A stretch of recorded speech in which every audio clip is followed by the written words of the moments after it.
Math का 5.1 का कौन सा क्वेश्चन है? Question number 9। इसमें सबसे पहले इसने क्या पूछ रखा है, जो कोण एक और कोण दो हैं, कोण एक और कोण दो, ये क्या पूछ रखे हैं, आसन कोण है क्या भाई?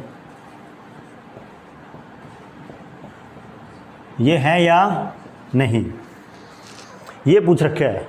देखें अब एंगल जो कोण 1 है ये हो गया, और कोण ये क्या है 2, एंगल 1 ये हो गया और एंगल 2 ये हो गया। इनको क्या देखना अब, ये आसन कोण है या नहीं। देखो आप इनको उठा लो भाई एक बार,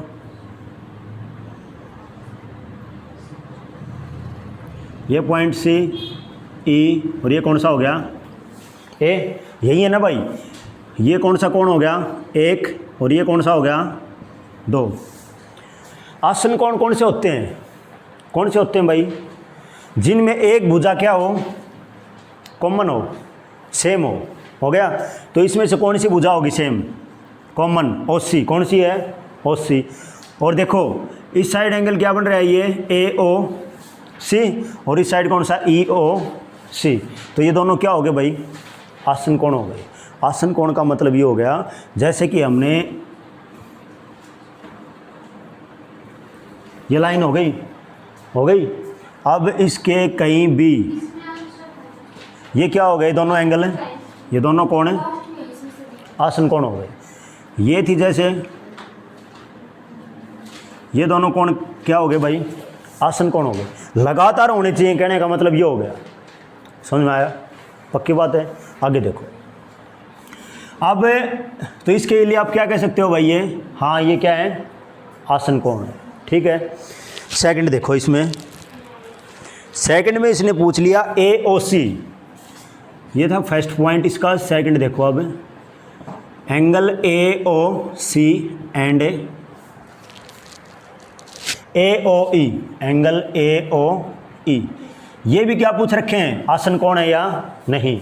देखिए भाई कौन सा एंगल ए ओ सी हो गया, इसको यहाँ पे राइट डाउन करो, ए ओ और सी। सेकंड कौन सा है भाई, ए ओ ई,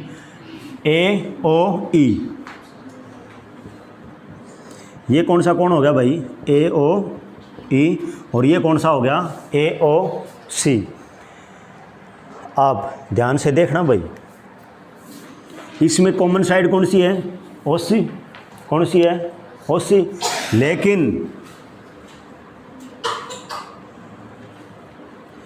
ये दोनों एंगल क्या हो सकते हैं क्या, आसन कोण। आसन कोण कैसे बताए थे मैंने, कोई भी पेयर हो गया और उसके बीच में एक लाइन खींच दी, तो ये जो कंटिन्यूस, जो लगातार जो है, दो एंगल हो गए, दो कोण हो गए, ये क्या होते हैं, आसन कोण होते हैं। ये नहीं है ना, ठीक है, ये क्या नहीं है, आसन कोण नहीं है। समझ में आया तो बता, नहीं कितना नहीं आया तो जल्दी बता बहन। आ गया, आगे चलें। देखो एक बार, इसके बाद इसने पूछ रखा है भाई रैखिक युग्म, जो अपना थर्ड पॉइंट है। हाँ बहन बोल। आप अपने अनुसार दोनों बात करो एक दूसरे से, और जितना कर सको उतना काम कर लो, ठीक है। एंगल सी ओ ई, एक एक्सरसाइज कर लो, लेकिन इंटरचेंज कर लो, दोनों की बुक से होनी चाहिए वो। मैंने इसकी बुक की एक्सरसाइज सोल्व कर ली। आपको भी यही काम करना है भाई।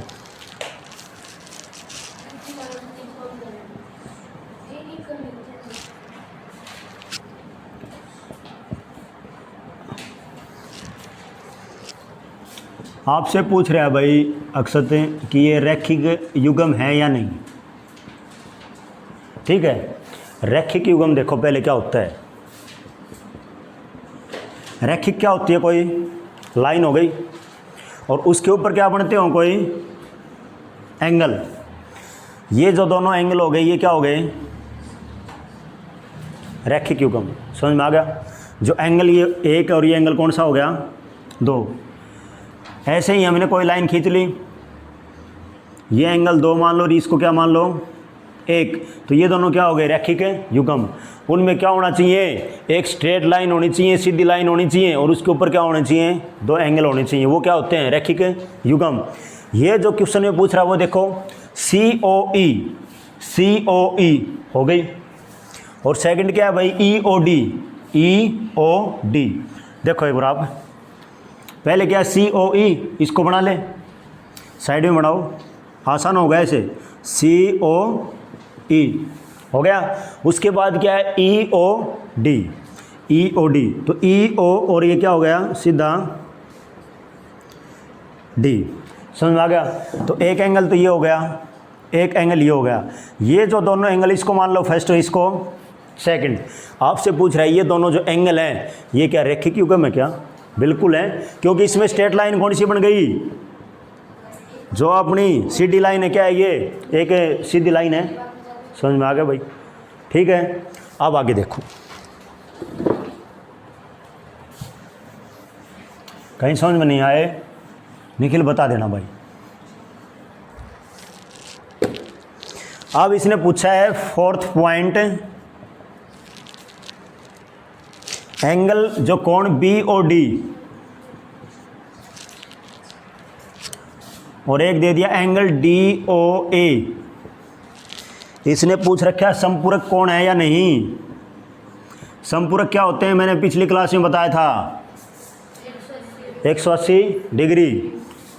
दोनों का सम कितना होना चाहिए, दो एंगल होते हैं, और दोनों एंगल का जोड़ कितना हो जाए, 180 डिग्री। ट्राई करके देखें क्या। और जहाँ पे 180 होता है वो क्या होता है, एक लाइन होती है, क्या होती है, लाइन होती है, ठीक है। ये भी हो सकता है क्योंकि एक लाइन के ऊपर कितना है कोण बनता है, 180 डिग्री। निकल आगे देख भाई, करें आगे, BOD ये हो गया भाई अपना कौन सा, BOD। इसको एंगल मान लो कौन सा, फर्स्ट, और इसको मान लो सेकंड। DOA ये हो गया A। ये कौन सा एंगल हो गया, एंगल है कौन है, सेकंड हो गया। एक लाइन बन गई क्या, ये लाइन दिखाई दे रही है क्या आपको। तो हम क्या कह सकते हैं भाई, एंगल 1 और एंगल 2 इनका सम कितना हो गया, 180 डिग्री। और जिनका एंगल सम 180 डिग्री हो जाए वो कौन से एंगल होते हैं, समपूरक। क्या होते हैं, समपूरक। समझ में आया भाई निखिल, पक्की बात है। आगे देखो, इससे आगे जो पूछ रखा है इसने वो देखो, फिफ्थ का,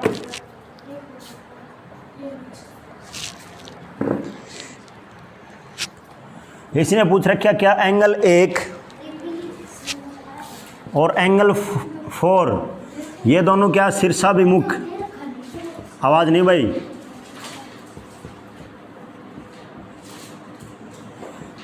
शीर्षाभिमुख कोण है क्या, ये शीर्षाभिमुख कोण कौन से होते हैं। देखो आप, एक लाइन ले ली, एक लाइन ये सेकंड हो गई।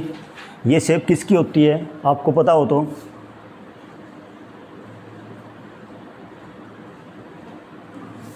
ऐसी शेप देखिए क्या, किसकी होती है, किसकी होती है भाई,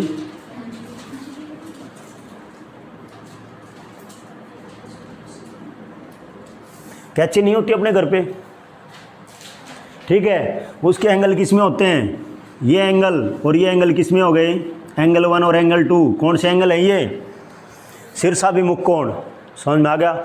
और एक बात और बता देता हूँ, ये एंगल कौन सा, और इन दोनों लाइन के बीच में जो एंगल बनते हैं ना, ये एंगल और 1 और एंगल 2 ये दोनों क्या होते हैं, इक्वल, ठीक है। इसी तरह ये एंगल, इसको मान लो एंगल 3 और इसको कौन सा मान लो, एंगल 4। तो एंगल 3 इक्वल टू किसकी हो जाएगा, एंगल 4।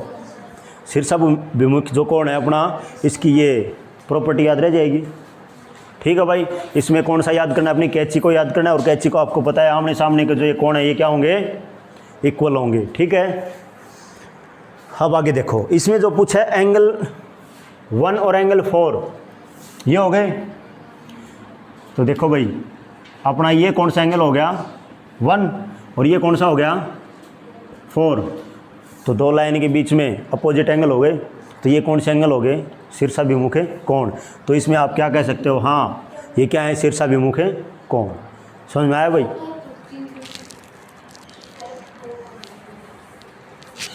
इसके बाद जो 6th पॉइंट इसमें दे रखा है एंगल जो 5 है, क्या है एंगल 5, ये हो गया इसका शीर्षाभिमुख कोण कौन सा है करके देखें। इसका क्या पूछा है शीर्षाभिमुख